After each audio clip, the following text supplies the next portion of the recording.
కేలి విలాసంలో ఉన్నామని మాట్లాడలేని అహంకారంతో నా ఎడమకాలుతో నీ సాది మీద నా పాదపడుతున్నాను చేశానయ్యా. అవునవును నేను తన్నేదానికి నా పాదకంతనే పెట్టింది సాధంతనే పెట్టిందో ఈ మహానుభావ శాసమాను మీద కూర్చోబెట్టి అరికాలులో పట్టేనట్టు పట్టి నేను దుర్గాణంలోకి వెళ్ళాక అరికాలు రెండు యొక్క మూడో నేత్రాన్ని సిరిపేశావు. అవును ఈ మహానుభావ ఈ యొక్క సామనాకారం ఎప్పటికి ముక్తి అవుతుందయ్యా? ఓ మునీంద్ర, నువ్వు తెలిసి చేస్తున్నా తెలియక చేస్తున్నా తప్పంటే తప్పే మునీంద్ర. నువ్వు ఈ జన్మలో ఒక మణేంద్రగా జన్మించావు. వచ్చి జన్మలో గొల్ల వేదన కొడుకు గొల్ల వారబ్బాయిగా జన్మిస్తావు. నేను శేషాద్రి పర్వతం మీద పుట్టల పాలైపోతాను. నీ యావచ్చిన ఒక బాడిచ్చే కారణము చేత అక్కడ ఆవును కొట్టాబోయి నా శంపను కొడతావు. నీకు దెబ్బకు దెబ్బ పుట్ట కాడిస్తాను మునీంద్ర.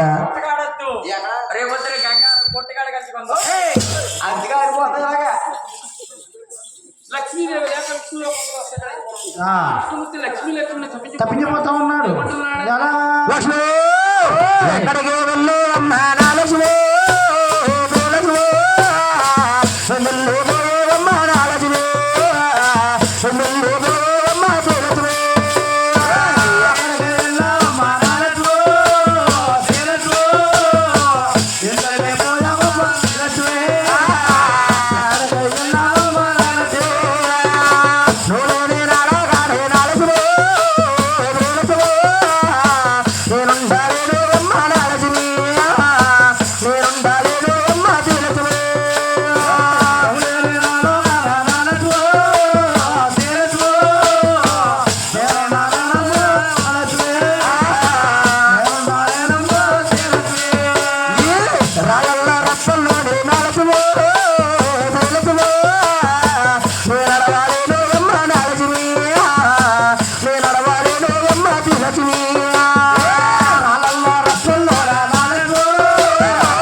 మా లక్ష్మీదేవి కనబడదు నీకు? మీ లక్ష్మీదేవా యాలకి నుంచి వచ్చింది పాపం కష్టపడి. సరే సరే మాకు కనిపించలే కానీ కనిపిస్తే నువ్వు లో ఉన్నావని చెప్పి దగ్గరుండి తీసుకొచ్చి దగ్గరుండి తీసుకొస్తావా? తీసుకొచ్చాక మాత్రం నువ్వు అతను డబ్బులు అడక్కా. హలో అంటే లక్ష్మీదేవి లేక విష్ణులోకం అంతా ఎక్కడైపోయిందంటండి. అంటే నాయన 2 రోజులుగా ఆడవారు లేకపోతే మగవాడు బతుకు అతాకుతం అయిపోతుంది. ఏమండి గురుగారు, మా గురుగారు చూసారా 2 రోజులుగానే ఆడవారు లేకపోతే మగవాడు బతుకు అతాకుతం అయిపోతుందంటండి. 2 రోజులుగానే ఆడవారు లేకపోతే ఫుల్గా మందేసుకుని రోడ్లు కొలిచేస్తారు. అవునండి అవునండి. గంగవారం నుంచి మన ఇక్కడికి పాటి మీద రావాలంటే ఎప్పుడు బయలుదేరితే సందర్భం వస్తారు. రోడ్లు కొలిచేస్తారు. కొంతమంది పుల్లిగా మంది వేసుకుని మీద పడుకుంటారు.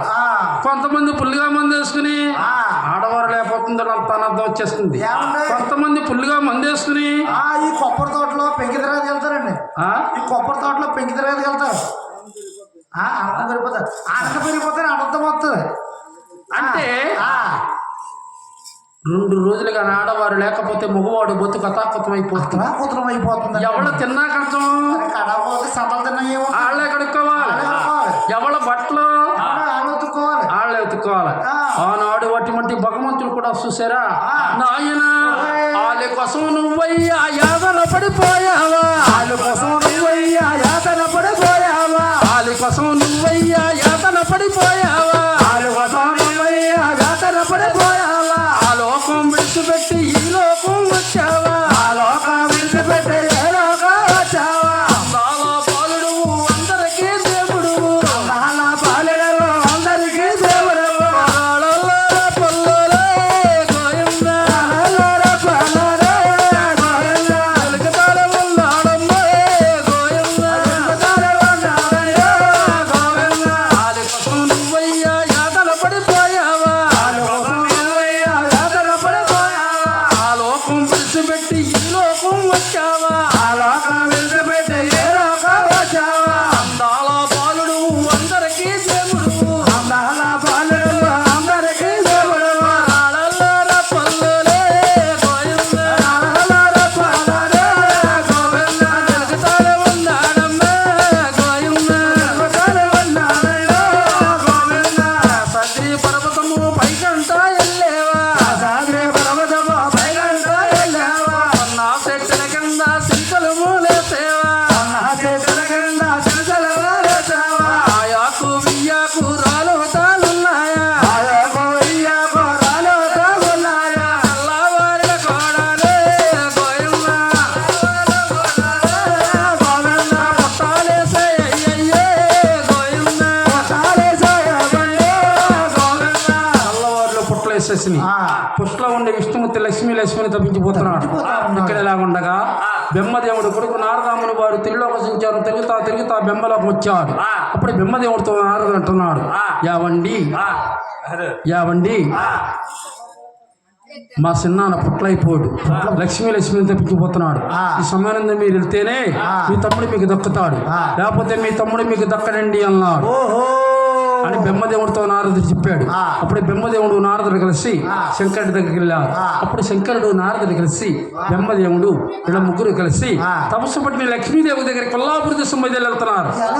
వీళ్ళు ఎలా వెళ్తున్నారా, ఆయన వాళ్ళ సన్నపడి ముచ్చాలు సాలోసినట్ట, సన్నపడి ముచ్చాలు సాలోసినట్ట, సన్నపడి ముచ్చాలు సాలోసినట్ట, సన్నపడి ముచ్చాలు సాలోసినట్ట, ముచ్చాలు సాలోసినట్టే గుప్పుడే ముచ్చాలు గుడిగుచ్చినట్ట, సన్నపడి ముచ్చాలు సాలోసినట్ట, గుప్పుడే ముచ్చాలు గుడిగుచ్చినట్ట. ముప్పుడే దేవుడులా వల్లభుడే సాలోసినట్ట, యోగి లక్ష్మి ఆది లక్ష్మి నావని ఓయి మొక్కనారా, నావని ఓయి మొక్కనారా, నావని ఓయి వర్తనాల మా తమ్ముడి ప్రియ పుట్టలయ్యేడా, నావని ఓయి వర్తనాల మా తమ్ముడు ఎక్క పుట్టలయ్యేడా. ఈ సమయనంద ఎల్లకపోతే, సమయనంద ఎల్లకపోతే, సమయనంద ఎల్లకపోతే నీ భర్త నీకెంత దక్కురోయమ్మా. ఈ సమయనంద ఎల్లకపోతే నీ భర్త నీకెంత దక్కురోయమ్మా. అలాగనగానే తపస్సులో ఉన్న లక్ష్మీదేవి లక్ష్మీదేవి యావండి ఏ పూజ చేసినా ఏ రకము చేసినా భర్త గురించి పిల్లల గురించే కదా. అవునండి. నా భర్త లేకపోతే నాకు ఎందుకు వచ్చిన రథం అండి. అవునండి. అని లక్ష్మీదేవి తపస్సులోంచి పైకి లేచిపోయింది. పైకి లేచిపోయి అప్పుడు అయితే నన్ను ఇప్పుడు ఏం చేయమంటారండి అన్నారు. అమ్మ మా తమ్ముడిని ఎలా దక్కించుకోవాలో మాకు తెలుసు, కానీ నువ్వు గొల్లబావలో అవుతావు ఎత్తమ్మ అన్నారు. ఆ లక్ష్మీదేవి వచ్చంగా గొల్లబావలో అవుతాను వచ్చింది. ఎలాగంటే అయ్యో ముత్యమంతా పసుపు మొగమంతా సాయ ముత్తాబులు అవుతుంది ఆది లక్ష్మీ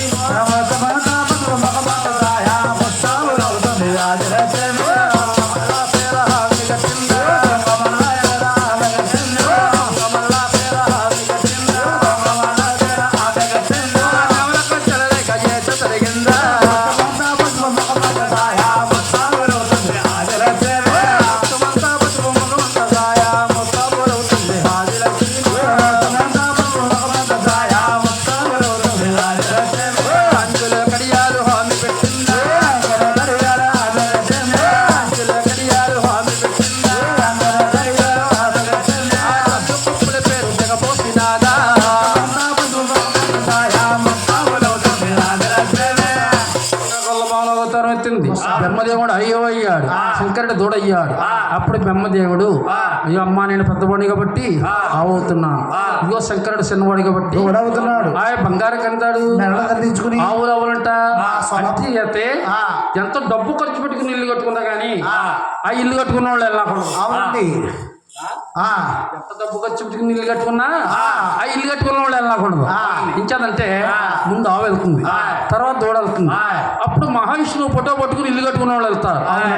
బ్రహ్మదేవుడు ఆవయ్యాడు, శంకరుడు దూడయ్యాడు, ఆ లక్ష్మీదేవి బంగారు కంజర్మేళ దొరికిని ఆయన ఆవిడ ఆవులా ఆవులంట బయలు కొట్టిందంటే ఆ బయలు కొట్టిందంట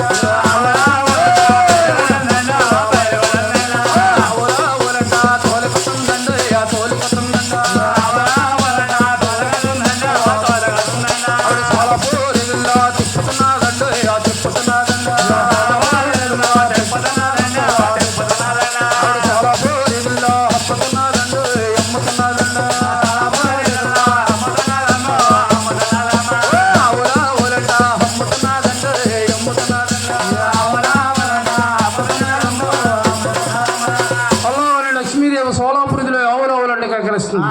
ఏమంటుందా అయ్య సలపరేలేటే వరాజల రండు పోయన్నల రండు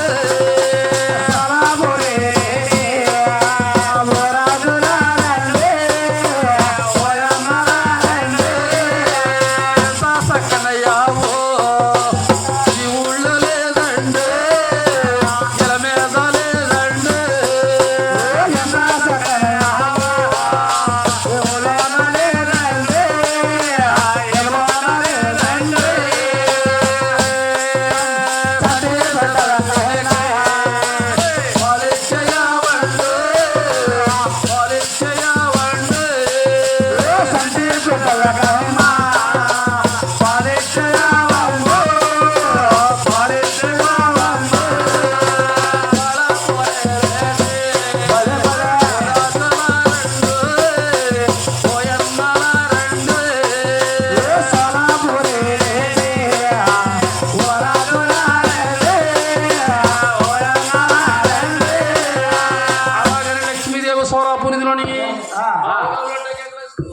గోవిందా అయ్యో రామ రామ